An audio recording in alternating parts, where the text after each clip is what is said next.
Hello, in this video I want to show you how to connect a JBL subwoofer to a JBL soundbar, or how to reconnect them in case they got disconnected. So the first step is to obviously turn on your soundbar. So press, oops, it was already turned on. I will press again on the power button until you see hello. Make sure both of these are connected to the power source.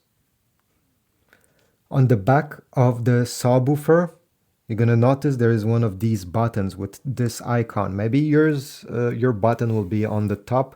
Mine is over here. You're going to keep it pressed until it starts flashing white. So let me do it.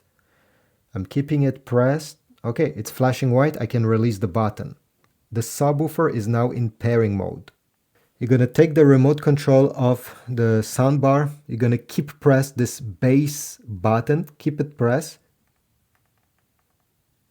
until you see subwoofer, and then switch and press once on the minus button.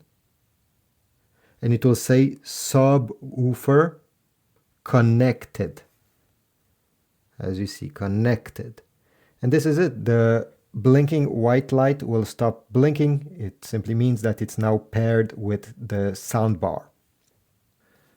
Now, if your remote control doesn't have a bass button, sometimes you need to keep press the dim display button instead. This one doesn't have it, but maybe your JBL remote control have a dim display button. Same thing, keep it pressed, and after you see subwoofer, press the minus button that is on the remote.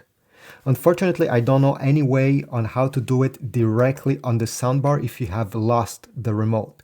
The good news is that you can purchase one of these, and even if it's not the original remote, it will still work. For example, this is not even the remote that came with this soundbar. It's the remote from another JBL soundbar, and it works.